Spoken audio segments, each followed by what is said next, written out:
स्वागत है।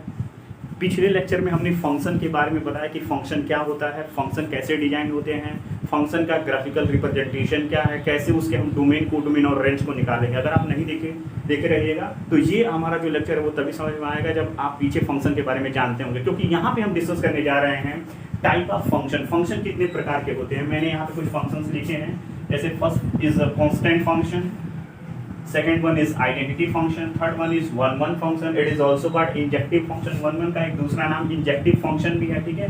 फिर आता है many one function, onto function और surjective function। one onto function इसको कहते हैं bijective function। देखिए one और onto दोनों को मिला करके एक नया बनता है one onto, that is called bijective function। 7th number पे है one into function, 8th number पे है many one onto function, 9 number पे है मेनी वन इनटू फंक्शन। देखिए ये सारे इतने फंक्शन हैं, ये सब दिखावे के हैं। काम का सिर्फ 3 फंक्शन। पहला जो आपको मेजरली पूछा जाएगा, फर्स्ट यहाँ पे मैं इंपॉर्टेंट लिख देता हूँ, एक ये, दूसरा ऑन टू फंक्शन, एक ये, और तीसरा वन ऑन टू यानी बाइजेक्टिव फंक्शन। आपके एग्जाम में इससे क्वेश्चन पक्का रहता है। आप किसी कॉम्पिटिटिव एग्जामिनेशन में भी जाएंगे तो वहाँ पे भी इससे क्वेश्चन आता है, ठीक है। तो एकेडमिक लेवल का और जो पेपर आपका आएगा बोर्ड वाला जो होने वाला है उसमें तो पक्का फंक्शन से क्वेश्चन रहेगा, गारंटेड रहता है, हर बार रहेगा।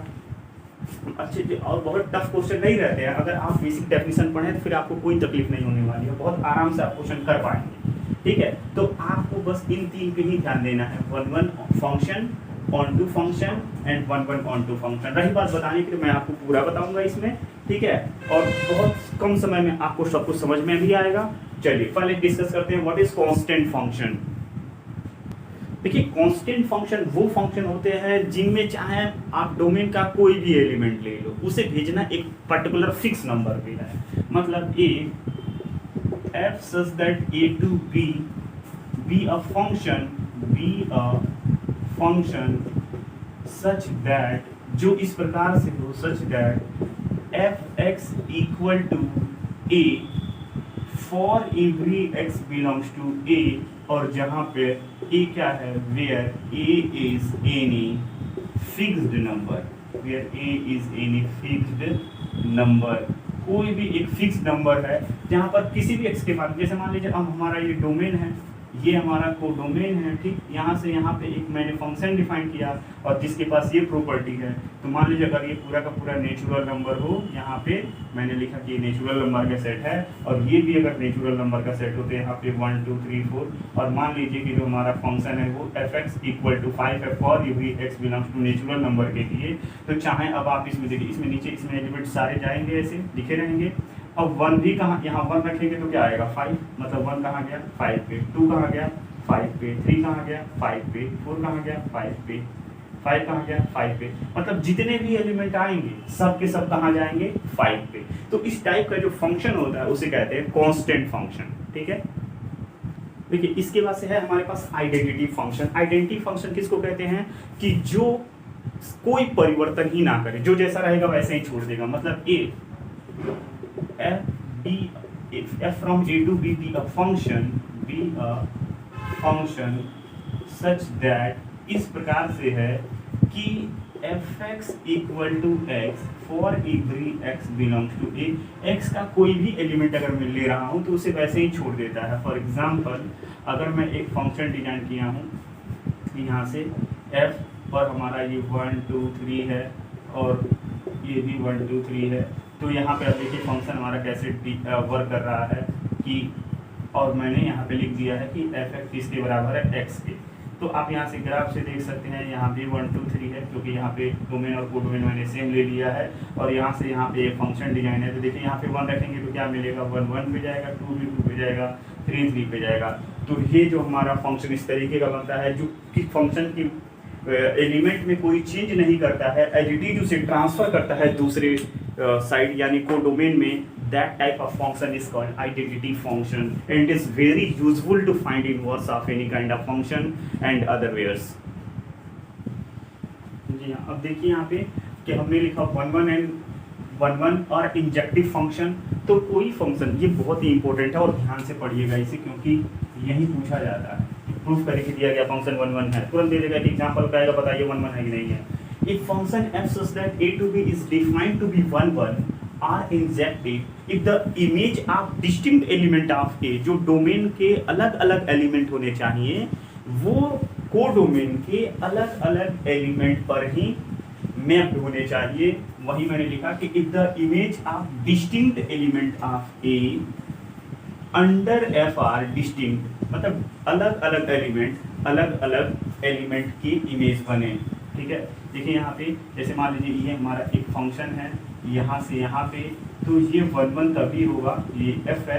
अगर मान लीजिए यहाँ पे a b c d है और यहाँ पे 1 2 3 4 है, तो a 1 पे जाए, b भले इधर जाए, c यहाँ जाए, लेकिन कोई यहाँ के दो एलिमेंट का इमेज एक नहीं हो सकता। फॉर एग्जाम्पल जैसे अगर हम ये वाला अपना एग्जाम्पल ले लें f(x = x²), और मैंने यहाँ पे लिखा था ये एग्जाम्पल, और यहाँ पे 0 1, तो यहाँ पे अगर आप -1 रखेंगे तो -1 भी 1 पे जाएगा और 1 भी 1 पे जाएगा, और ये तो और 0 0 पे जाएगा।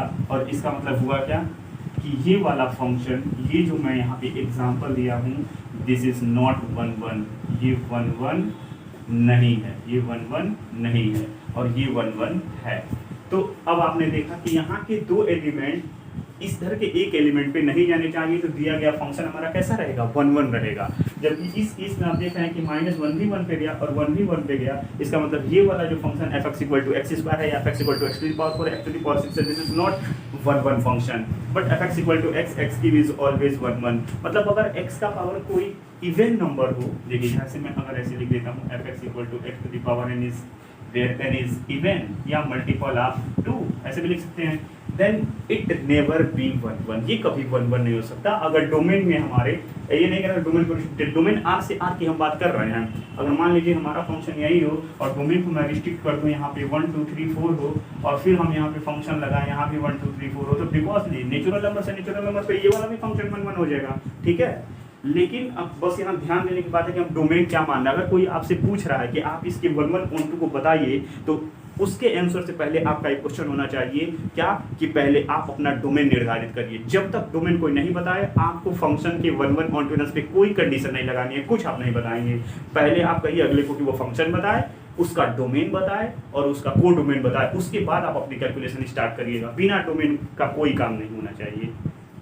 देखिए, अगर हमें किसी फंक्शन को 1 1 शो करना है बाय कैलकुलेशन, अगला तो भाई क्वेश्चन देगा तो वो पूछेगा ना कि बाय कैलकुलेशन से आप दिखाइए कि हमारा दिया गया फंक्शन 1 1 है, तो उस समय हम क्या करेंगे, सबसे हमारा पहला टास्क, हमारे पास दो मेथड है इसे कैलकुलेट करने के लिए। मैंने यहाँ पे लिखा है how to show a given function is 1 1, तो फिर हमने लिखा है मेथड 1, मतलब हमारे पास दो मेथड है चेक करने के लिए।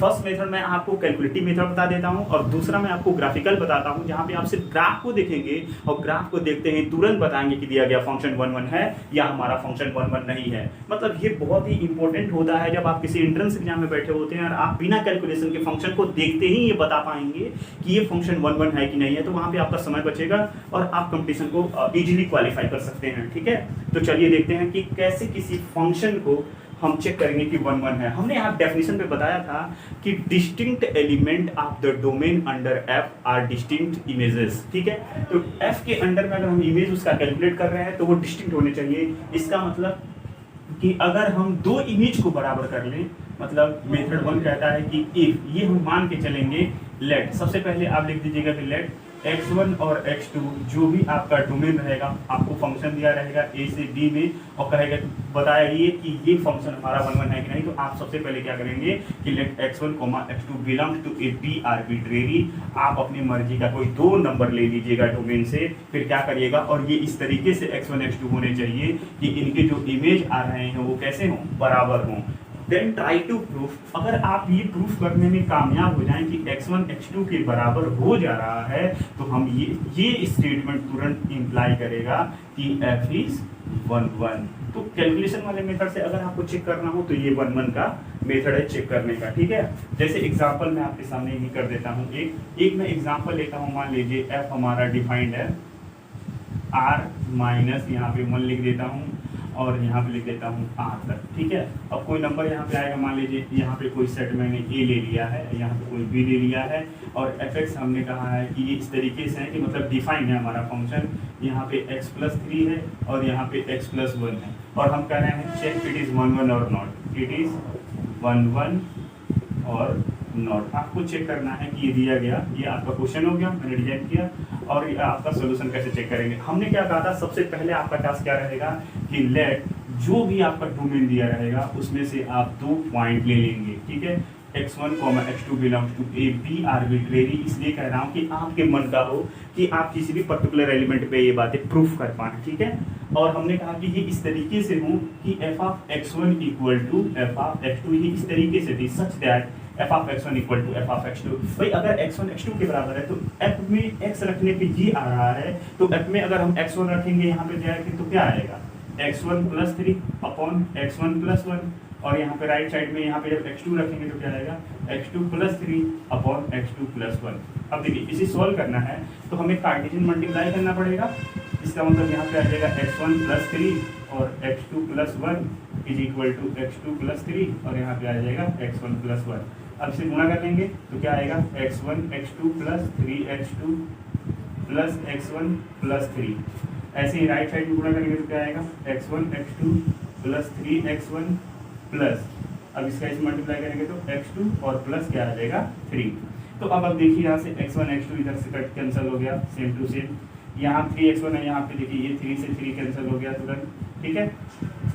यहाँ पे है 3x2 और यहाँ पे है x2, अगर मैं इसे लेफ्ट में ले आऊँगा तो ये क्या बन जाएगा, 2 times of x2 is equal to, right में देखिए यहाँ पे 3x1 है और इस x1 को मैं उधर ले जाऊँगा तो यहाँ पे क्या बन जाएगा, ये 2x1। अब देखिए यहाँ पे 2 से 2 कैंसिल हुआ और क्या आया, x1 इक्वल टू x2, और इसका मतलब क्या हुआ कि f इज 1 1। तो इस तरीके से f क्या हो गया, 1 1 हो गया, f इज 1 1। देखिए हम बहुत इजीली प्रूफ हुआ, x1 x2 के बराबर हो गया। कैसे, तो इस तरीके से हम किसी भी फंक्शन में प्रूफ करते हैं। मैं आपको एक छोटा सा एग्जांपल और देता हूँ, fx equal to e to the power x का, ठीक है। देखिए यहाँ पे हमने एल्गोरिदम लिख दिया है, जो हमारा मेथड 1 था फंक्शन के 1 1 चेक करने का। यहाँ पे स्टेप 1 में हमने लिखा है f a to b given है हमारा। दूसरा वहाँ पे हम मान लेंगे तुरंत ये गिवन रहेगा कि x1 x2 belongs to A B arbitrary. Step 2 में हम क्या करेंगे, सपोज कर लेंगे कि जो 2 इमेज है इसके करस्पॉन्डिंग वो इक्वल है, मतलब f of x1 f of x2 के बराबर है। तीसरे स्टेप में हम ट्राई टू प्रूफ करेंगे कि क्या x1 x2 के बराबर है। स्टेप 4 पे हम जज करेंगे कि if x1 equal to x2 then f is 1 1। And step 4 में जो हम जज कर रहे हैं वहाँ पे अगर x1 x2 के बराबर नहीं आया तो ये इंप्लाई करेगा कि f is not 1 1। This is particular algorithm we can create a program to find a given function is 1 1। इसी की बेस पे तो प्रोग्रामिंग होती है और प्रोग्राम बनता है। First we design algorithm, then just put by particular command in Python, Julia and another functions and we get the particular program to find a given function is 1 1 और not. तो एक example देखते हैं, f r से r में fx equal to e to the power x जो है हमारा, ये 1 1 है कि नहीं है, ठीक है। तो हमने क्या कहा था स्टेप 1 में कि let x1 x2 belongs to r, इसके बाद से सच दैट ये इस तरीके से होनी चाहिए कि f of x1 is equal to f of x2। अब ये नहीं कि यहाँ पे स्टेप लिखने लगना, स्टेप ये सिर्फ दिमाग के लिए है कि इसे सेव कर लेंगे और यहाँ पे काम करेंगे, ठीक है। अब हमेशा ध्यान रखिएगा इस चीज़ को, f of x1 equal to f of x2। देखिए f x equal to e to the power, अगर यहाँ पे मैं x1 रखूँगा तो इधर भी तो वो चीज़ें आएंगी, और वैसे ही यहाँ पे e to the power x2 आ जाएगा, यहाँ x2 रखेंगे तो। अब देखिए e to the power x1 और e to the power x2 है, हमने क्या लिखा है यहाँ पे, taking log on both side, taking log on both side. अगर हम दोनों लॉग ले रहे हैं तो क्या हो जाएगा, log e base x1 sorry log e to the power x2। अब देखिए x1 जो है वो हमारा बाहर आ जाएगा और लॉग e 1 होता है तो सॉरी यहाँ पे आ जाएगा x2। तो देखिए यहाँ पे x1 x2 के बराबर हो गया, क्योंकि ये कहाँ से आया, देखिए जो लॉग आप पढ़े होंगे m to the power n होता है वो n log m के बराबर होता है, और चूंकि log e है तो इनका ये बेस e होता है तो e बेस e 1 हो जाता है, इसीलिए ये क्या आया n इंटू 1 तो क्या आ गया n आ गया। तो यहाँ पे देखिए x1 था तो x1 आया, x1 इक्वल टू x2। तो इस तरीके से f हमारा क्या हो गया, f is 1 1, f is 1 1, f हमारा क्या हो गया 1 1 हो गया, ठीक है। तो हमने देखा कि 1 1 कैसे कैलकुलेट करते हैं। मेथड 2 है हमारा ग्राफिकल। देखिए यहाँ पे मैं सेकंड मेथड डिस्कस करने जा रहा हूँ कि कोई फंक्शन 1 1 है बाय यूजिंग ग्राफ ओनली। अगर आप इसको किसी फंक्शन के ग्राफ के बारे में पता हो तो आप कैसे पता लगा पाएंगे कि 1 1 है कि नहीं है। सबसे पहले किसी भी फंक्शन का जो ग्राफ होता है, देखिए मैं यहाँ पे एक फंक्शन लिखता हूँ आपको एग्जांपल की, f(r)(r) में fx इक्वल टू e⁻x है। हमने चेक करके भी दिखाया था कि अभी ये 1 1 होता है। हम इसका यहाँ पे देखिए ग्राफ डिजाइन कर ले रहे हैं, तो जो इसका ग्राफ जाता है वैसे जाता है, ठीक है। ये हमारा y एक्सिस है, ये हमारा x एक्सिस है, ये ओरिजिन है। अब हम क्या करेंगे, जो रेंज होगा हमारी फंक्शन का, तो देखिए इसका जो रेंज है वो 0 से लेकर के इनफाइनाइट है, तो उस रेंज में अब ये इसका ये मतलब नहीं कि यहाँ पे गैप है, ये क्या है, मतलब x एक्सिस वर्क कर रहा है एसिम्पटोट जैसा, जिसको हिंदी में कहते हैं अनंत स्पर्शी, जो अनंत पर मिलेगा, मतलब ये दोनों एक दूसरे से बहुत ही क्लोजर होते चले जाएंगे, जो इनफाइनाइट पे जाके एक दूसरे से मिलेंगे, ठीक है। जनरल भाषा में कहेंगे तो नहीं मिलेंगे, लेकिन मैथमेटिक्स की भाषा में कहाँ मिलेंगे, इनफाइनाइट पे, ठीक है। अब वो ये क्या है, अनंत, मतलब यहाँ पे कोई आप लाइन खींचेंगे तो ऐसा नहीं है कि वो बिना काटे इनको नहीं निकलेगा, वो बिल्कुल कट करेगा। तो अब क्या करना होता है हमारा टास्क, हम क्या करते हैं, एक एक्स एक्सिस के parallel within the range of the given function एक पैरेलल लाइन ड्रा करते हैं। अगर वो दिए गए फंक्शन के ग्राफ को सिर्फ और सिर्फ एक जगह ही कट करता है तो वो हमारा फंक्शन 1 1 होता है। जैसे देखिए ये हमारा रेंज है 0 से लेकर के इनफाइनाइट में, अगर मैं एक लाइन यहाँ खींच रहा हूँ तो ये सिर्फ जो एक्स एक्सिस के पैरेलल हो तो सिर्फ इसे एक पॉइंट पे ही कट किया, इसका मतलब ये दिया गया फंक्शन हमारा क्या है, 1 1 है, ठीक है। तो अब हम जो डेफिनेशन में, ये हमारा फंक्शन 1 1 है। मान लीजिए अगर हम दूसरा फंक्शन यहाँ डिजाइन कर रहे हैं r प्लस से r में fx equal to log x, जो ऐसे जाता है, तो इसे भी आप खींचेंगे तो कहाँ कट करेगा, वो एक बार में ही एक ही पॉइंट पे कट किया, इसका मतलब ये वाला भी 1 1 है। तो देखिए कितनी आसानी तरीके से आप इजीली फंक्शन को बता पा रहे हैं कि ये 1 1 है या नहीं है, ठीक है। दुनिया में जितने लीनियर फंक्शन होते हैं fx equal to ax plus b for every x belongs to r, linear function मतलब जो इस टाइप के फंक्शन होते हैं, आप देखेंगे ना तो उसका ग्राफ हमेशा एक स्ट्रेट लाइन होगा, चाहे कहीं से कट के जाए, इधर से जाए, इधर से जाए। और जब भी आप ग्राफ ड्रा करेंगे तो एक जने सिर्फ एक ही पॉइंट पे कट करेंगे, तो इसका मतलब जो लीनियर फंक्शन होता है वो हमेशा 1 1 होता है, ठीक है। तो मैं आपको एक दो एग्जांपल दे देता हूँ और इसकी बेसिक डेफिनेशन लिखवा देता हूँ कि how to check a given function is 1 1 और not on the behalf of the graph. देखिए यहाँ पे हमने मेथड सेकंड को डिस्कशन किया कि स्टेप 1 में हम क्या करेंगे, we draw a line parallel to x axis with the range of f।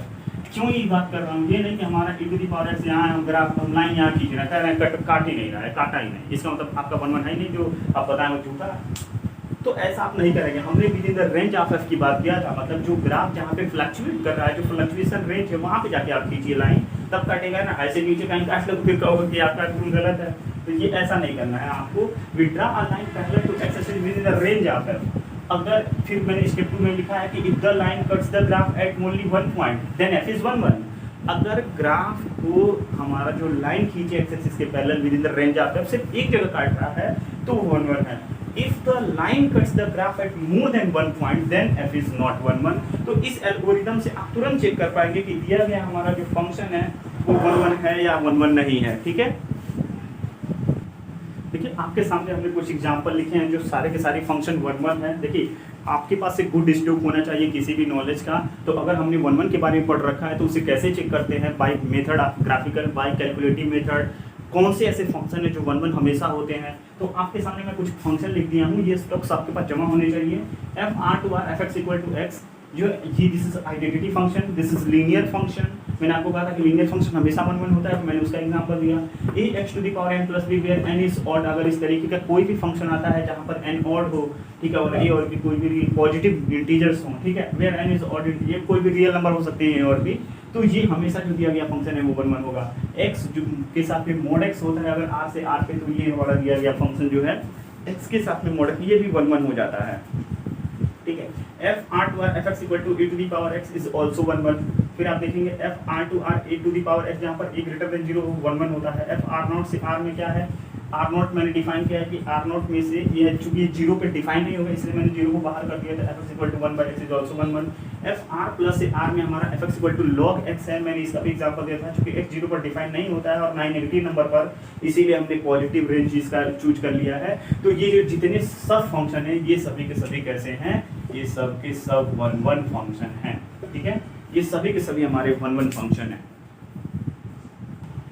देखिए अब बात आती है कि ऑन टू फंक्शन क्या होते हैं और उन्हें कैसे चेक करेंगे। तो सबसे पहले हम ऑन टू को सर्जेक्टिव भी कहते हैं, इनकी डेफिनेशन जानते हैं। If function f from a to b is said to be onto if every element of b के प्रत्येक एलिमेंट, ठीक है, की corresponding is images of some element of a, मतलब b में जितने भी हमारे पास एलिमेंट हों, मुझे उस प्रत्येक एलिमेंट के करस्पॉन्डिंग एक एलिमेंट कम से कम, ये नहीं कह रहा हूँ कि एक से ज़्यादा नहीं मिल सकते, एक से ज़्यादा मिल सकते हैं, लेकिन कम से कम at least one element from A ऐसा एग्जिस्ट करना चाहिए कि उसे अगर मैं अपने उस एफ फंक्शन में रखता हूँ तो मुझे एग्जैक्टली वाई दिखे जाए। तो इसी को मैथमेटिकल में कैसे लिखा गया कि for every y belongs to B there exist some x belongs to A. Some इसलिए लिख दिया हूँ कि एटलीस्ट वन की बात कर रहे हैं, एक से अधिक भी मिल सकते हैं, जैसा कि f x equal to x square में देखा था हमने कि एक वन के लिए दो एलिमेंट मिले थे, वन और माइनस वन, जिसे f x equal to x square में रखने पे हमें वापस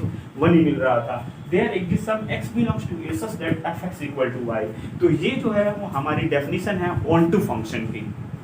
देखिए डायनेमिक रिप्रेजेंटेशन देखते हैं इसका। अगर हमारे पास ये ऑन टू फंक्शन, मैं इसे प्रूफ करना चाहता हूँ कि ऑन टू फंक्शन है कि नहीं, और मैपिंग इस तरीके से दी गई है कि ए हमारा 1 पे जा रहा है, बी हमारा 2 पे जा रहा है, हो सकता हो सी भी 2 पे जाए, कोई दिक्कत नहीं है, डी 3 पे जाए और ई 4 पे जाए। हम फंक्शन डिजाइन कर रहे हैं यहाँ पे।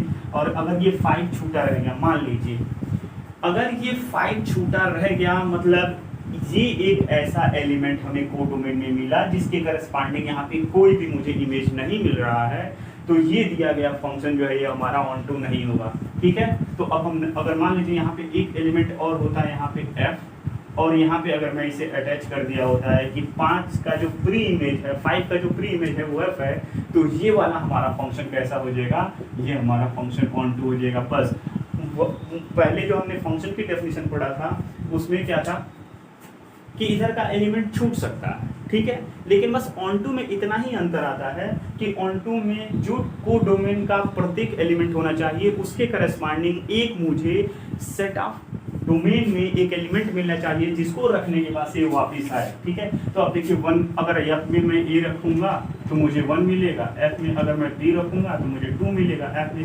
अगर मैं यहाँ पे देखिए एफ में सी रखूंगा तो मुझे क्या मिल जाएगा, फिर से 2 मिलेगा, एफ में अगर मैं डी रखूंगा तो मुझे 3 मिलेगा, एफ में मैं अगर ई रखता हूँ तो मुझे क्या मिलेगा, 4 मिलेगा, और एफ में अगर मैं एफ रखता हूँ, इसे एफ डैश कर लेते हैं नया नाम, तो 5 मिलेगा। तो इस तरीके के इधर के प्रत्येक एलिमेंट के करस्पॉन्डिंग मुझे डोमेन में एक न एक एलिमेंट मिल रहा है जिसका वो एफ इमेज बनने के लिए तैयार है। ठीक है, तो अब होता कुछ नहीं है, जहाँ पर कोडोमेन, ध्यान दीजिए, जहाँ पर बहुत लोग इसको डेफिनेशन बना लेते हैं, लेकिन आप बस ऑब्जर्व करिए कि जहाँ पर कोडोमेन ही पूरा रेंज हो जाए, मतलब यही तो कह रहे हैं कि इसके प्रत्येक एलिमेंट के करस्पॉन्डिंग, और मैं इकट्ठा ही किसको कर रहा था जब रेंज की बात किया था, तो इनको, तो जहां पर कोडोमेन रेंज के बराबर होता है that function will be on to.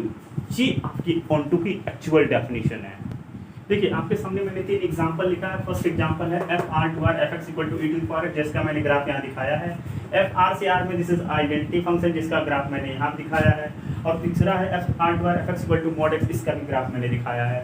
आपको पता है कि ये सबका मैंने डोमेन और कोडोमेन दोनों ही आर लिया हुआ है। अब हमें ये बताना है इसमें कौन सा फंक्शन ऑन टू है और कौन सा फंक्शन ऑन टू नहीं है। ठीक है, अब देखिए आइडेंटिटी फंक्शन ये वाला क्या कहता है कि आप कोई भी एलिमेंट इधर रखोगे उसके करस्पॉन्डिंग मुझे यहाँ पे सेम टू सेम एलिमेंट मिलेगा। मतलब जितने यहाँ कोऑर्डिनेट पे एलिमेंट हैं आप देखेंगे उनके करस्पॉन्डिंग एक प्री इमेज यहाँ के लिए तैयार है। इसका मतलब ये हमारा फंक्शन है वो कैसा है, ऑन टू है।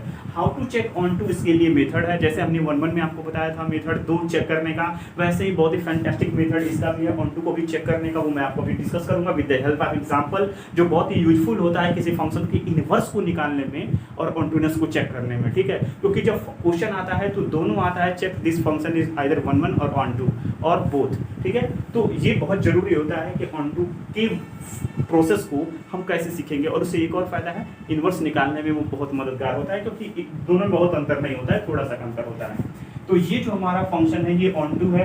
ग्राफिकल मेथड अगर हम पढ़ेंगे तो अगर हम क्या करते हैं कि कोडोमेन में, पूरे कोडोमेन में कहीं भी लाइन एक्स एक्सिस के पैरेलल खींचे, अगर वो सिर्फ एक बार, कम से कम एक बार, यहाँ पे कम से कम की बात करेंगे, एटलीस्ट 1 टाइम अगर वो ग्राफ को इंटरसेक्ट करता है तो दिया गया फंक्शन हमारा ऑन टू होता है।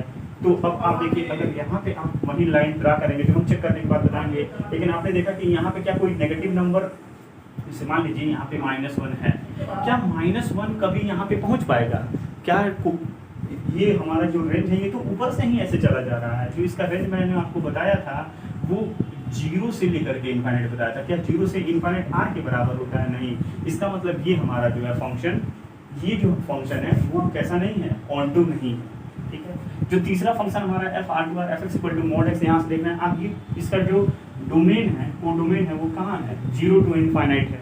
तो क्या ये r के बराबर है? जी नहीं। इसका मतलब ये ऑन टू नहीं है, ऑन टू नहीं है, ठीक है। और ये ऑन टू है क्यों? क्योंकि इसका जो कोडोमेन आएगा वो पूरा R आएगा, ठीक है। तो यहाँ पे क्या हो जाएगा, रेंज बराबर कोडोमेन, रेंज हमारा कोडोमेन के पूरा बराबर हो जाएगा, इसलिए ये कैसा हो गया, ऑन टू हो गया। चलिए एग्जाम्पल आप ऑन टू फंक्शन देखिए, यहाँ पे कुछ एग्जाम्पल हमने दिए हैं कि जो दिया गया फंक्शन हमारा कैसा है, ऑन टू है। तो आप देखिए f minus π/2 to π/2 to -1 to 1 fx equal to sin x is on to.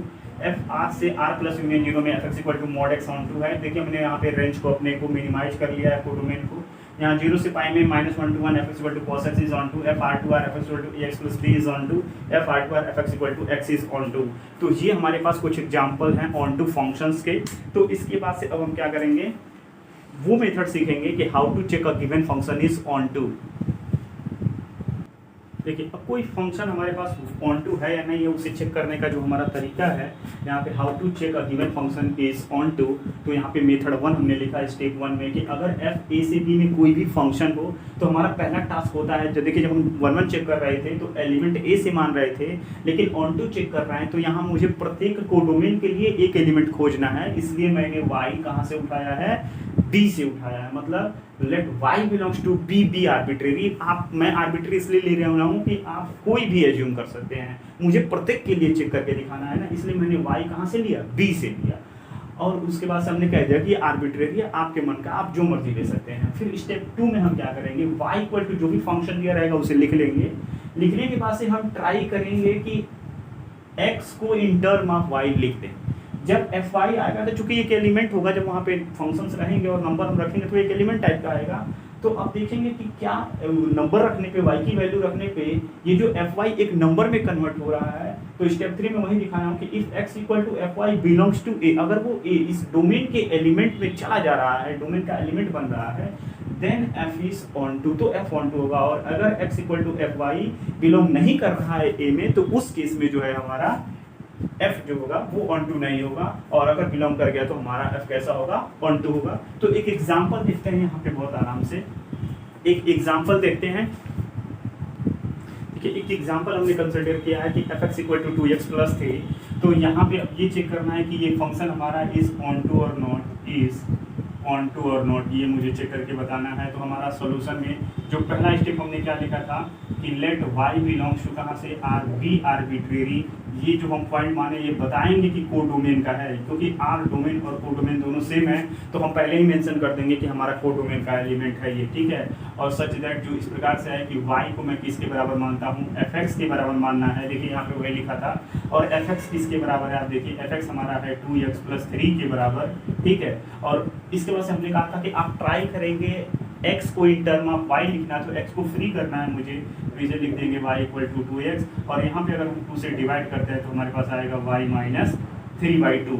अब देखिए अब हमारा टास्क सिर्फ इतना ही था यहाँ पे x equal to y minus 3/2 में, कि मुझे ये देखना है कि y माइनस 3/2 करने पे अगर y कहाँ का एलिमेंट लिया था, रेंज यहाँ का, कोडोमेन का।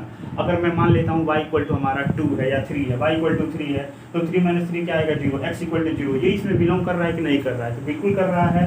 ये प्रत्येक y की वैल्यू के लिए कहाँ बिलोंग करेगा, r में, मतलब, और ये r कौन वाला है, ये डोमेन वाला है। देखिए बहुत अच्छे से बताना है आपको कि यहाँ पे जो मैं y r से ले रहा हूँ वो कोडोमेन का है, लेकिन यहाँ पे जो r लिखा हूँ वो डोमेन वाले में बिलोंग कर रहा है। किसके लिए, किसी भी y के लिए, कोई भी y। मतलब अगर यहाँ पे हमारा फंक्शन इस तरीके से डिजाइंड है, यहाँ से यहाँ मुझे जाना है, ये f है, यहाँ पे a है और ये b है, और चूंकि दोनों r है तो मैं r लिख दूंगा। यहाँ पे मैं कोई y उठाया था तो इसके करस्पॉन्डिंग मुझे यहाँ पे एक x मिला जो f y माइनस 3/2 टाइप का लिखा जाएगा। और सच दैट इस प्रकार से था कि f में अगर x रखूँ तो मुझे क्या मिल जाएगा, y। फॉर एग्जाम्पल अब y को आप एक एलिमेंट ले लीजिए, मान लीजिए कि y हमारा 5 है, और मैं चाहता हूँ मुझे आप ये बता दीजिए कि y इक्वल टू 5, अगर यहाँ पे 5 है तो यहाँ पे ऐसा कौन सा नंबर होगा, मान लीजिए मैं यहाँ पे लिख दिया यहाँ 5 है, तो यहाँ पे इसके करस्पॉन्डिंग आप मुझे एक नंबर बता दीजिए जो f में यहाँ रखूँ तो वो तुरंत 5 दे दे। ठीक है, तो उसके लिए चूंकि अब हमारा यहाँ पे है नंबर की x किस टाइप होगा, y-3/2 का, y की वैल्यू क्या है 5 है, तो यहाँ पे जो x होगा वो y-3/2 होगा, इसका मतलब 5-3/2 होगा, इसका मतलब 2/2 दैट इज 1, मतलब x इक्वल टू 1 पे y इक्वल टू 5 देगा। आपकी मर्जी, आप रख के चेक करिए। जैसे ही यहाँ पे x इक्वल टू 1 रखेंगे तो 2 × 1 + 3 दैट इज 5, इसका मतलब x इक्वल टू 1 वो नंबर है जो 5 देगा। ठीक है, तो इसका मतलब यहाँ पे x इक्वल टू 1 होगा, f इमेज उसका 5 आ जाएगा। मतलब क्या किया मैंने, एक नया नियम खोज लिया कि यहाँ के प्रत्येक एलिमेंट के करस्पॉन्डिंग मुझे एक नंबर मिलेगा जिसको f में रखने के बाद से वापस उसे दे जाएगा। ठीक है, और this is the concept of onto. Onto is nothing but we have to search an element y from the domain of the given function, from the codomain of the given function which correspond. जैसे एक पीछे मुझे domain में element मिल जाए x जिसको f में रखने के बाद से वो क्या दे दे, वही वाला y जो मैं उधर डोमेन में रखा था। जैसे मैंने यहाँ पे 5 एक एलिमेंट लिया जो कोडोमेन से था, मुझे इसके करस्पॉन्डिंग एक नंबर ढूंढना था कहाँ पे, डोमेन में, जिसको f में रखने, यहाँ f में रखने के बाद से मुझे 5 मिल जाए। तो आपने देखा मैंने जो ये नियम खोजा है y-3/2, इसमें अगर मैं y इक्वल टू अपना 5 रख रहा हूँ जो एलिमेंट था, तो 5-3/2 मतलब 2/2 दैट इज 1, तो 1 एक नंबर मिला जिसे मैं अगर यहाँ पे रखूंगा तो 5 मिल जाएगा। और आप चेक कर सकते हैं यहाँ पे 1 रखिए तो 2 × 1 + 3 दैट इज 5। ठीक है, तो इस तरीके से हम ऑनटूनेस को चेक करते हैं कि कोई फंक्शन ऑनटू है कि नहीं है, और कैसे हम निकालेंगे। देखिए अगर ये बिलोंग कर गया तो ये इंप्लाई किया कि f हमारा क्या है, ऑनटू। अगर वो बिलोंग नहीं करता तो f हमारा ऑनटू नहीं होता। देखिए जो हमारा मेथड सेकंड है, यहाँ पे हम आपको दिखा रहे हैं कि किसी फंक्शन को ग्राफ के कैसे चेक करेंगे कि हमारा दिया गया फंक्शन ऑनटू है कि नहीं है। If we draw a line parallel to x axis within the codomain of f, कि जो हमारा कोडोमेन है पूरा, वहाँ पे अगर एक लाइन हम पैरेलल खींचते हैं x एक्सिस के, और वो codomain with in the codomain of f, if the line, हमने क्या लिखा कि within the codomain of f, if the line cuts the graph at least one time then f is onto। मतलब codomain के अंदर में हमें चेक करना है, हम जो लाइन ड्रा कर लेंगे पैरेलल टू एक्स एक्सिस, अब ये चेक करना है कि विद इन द कोडोमेन, जो हमारा कोडोमेन है यहाँ पे लिखना चाहिए इसे, with in the codomain of F, if this line cuts the graph at least one time, वो ग्राफ को एक ही बार कट कर रहा है, तो दिया गया फंक्शन कैसा है ऑनटू। फॉर एग्जांपल मैं आपको दिखाता हूँ, मान लीजिए कि ये हमारा है ग्राफ, और ये y इक्वल टू एक्स वाला लाइन है, ये एक्स एक्सिस है, वाई एक्सिस है, और ये हमारा क्या होता है कोडोमेन वाला पार्ट। अब मुझे एक्स एक्सिस के पैरेलल कहीं भी खींचूं, ये नहीं कि सिर्फ यहाँ खींच लिया कट कर दे, यहाँ खींचूं, कहीं भी खींच लूँ, अगर वो ग्राफ को कम से कम एक बार कट करता है तो दिया गया फंक्शन ऑनटू है। लेकिन आप देखिए अगर हम एग्जांपल लेते हैं f r से r में, और यहाँ पे लिख देते हैं f(x) equal to e to the power x, और ये हमारा, मान लीजिए मैं यहाँ लाइन खींच रहा हूँ, चूँकि रेंज में तो ये कोडोमेन में तो ये भी है, लेकिन मैंने यहाँ नीचे लाइन खींचा तो वो इसे कट नहीं किया, इसका मतलब ये फंक्शन ऑनटू नहीं है। और फॉर एग्जांपल अगर कोई भी नेगेटिव नंबर लेंगे तो उसके करस्पॉन्डिंग मुझे एक एक्स इसलिए नहीं मिलेगा जिसको यहाँ रखने के पास से वो नेगेटिव नंबर दे दे, क्योंकि ये नेगेटिव दे ही नहीं पाएगा कभी। ठीक है, तो ये फंक्शन ऑनटू नहीं है। ऐसे ही आप देखेंगे जो हमारा अगर एफ आर से आर में हम साइन फंक्शन ले ले, तो यहाँ पे कोई लाइन खींचे इधर खींचे तो एक बार भी ग्राफ को नहीं कट करेगा, इसका मतलब ये वाला फंक्शन भी आर से आर में ऑनटू नहीं है। अगर इसको हमें -π/2 से π/2 टू 1 to -1 to 1 डिफाइन करूं तो वहां पे ऑन टू हो जाएगा। ठीक है, देखिए ये बहुत ही अच्छा है वी चेक करने का ग्राफ को। ठीक है, ग्राफिकल मेथड से ऑन टू को यहाँ पे आप तुरंत इसकी मदद से पहचान लेंगे कि कोई फंक्शन ऑन टू है या नहीं है। अब पढ़ते हैं 1 1 ऑन टू। देखिए अब आता है फंक्शन में ये दिखाने के लिए कि 1 1 ऑन टू फंक्शन और बाइजेक्टिव फंक्शंस क्या होते हैं। तो देखिए ऐसे फंक्शन जो 1 1 भी हो और जो ऑन टू भी हो उसको क्या कहते हैं, बाइजेक्टिव फंक्शन। जो मैंने डेफिनेशन में लिखा है, function is said to be 1 1 and onto और bijective function if it is both 1 1 and onto, ये दोनों हो। और मैंने आपके पास एग्जांपल दिया है f सब्जेक्ट r + 2r पर f(x) equal to mod x, f -π/2 to π/2 to -1 to 1 f(x) equal to sin x। तो ये सारे फंक्शन जो है ये ऑन टू के 1 1 और ऑन टू दोनों ही फंक्शन के एग्जांपल हैं। ठीक है, तो अब यहाँ तक हमने सिर्फ ये सीखा कि 1 1 फंक्शन क्या होता है, ऑन टू फंक्शन क्या होता है, 1 1 ऑन टू क्या होता है। ठीक है, और कैसे किसी फंक्शन को चेक करेंगे कि वो 1 1 है, ऑन टू है या नहीं है। और सबके मैंने दो मेथड बताए, ग्राफिकल मेथड और plus calculative parts of the method. तो वहाँ पे अब आप इससे बहुत इजीली चेक कर पाएंगे कि कोई फंक्शन 1 1 है या नहीं है, ठीक है। और अगले एक्सरसाइज में अब हम लोग ये करेंगे कि हमारा जो ये फंक्शन है आपको दिया जाएगा एक्सरसाइज में और आपको चेक करके बताना रहेगा कि 1 1 है कि नहीं है। तो नेक्स्ट जो इसकी एक्सरसाइज है फंक्शन पे डिपेंडेंट उसे करेंगे अगले लेक्चर में। तब तक के लिए आप सभी का बहुत बहुत धन्यवाद। Very very thank you to everyone for watching गणित शास्त्र विद राजा।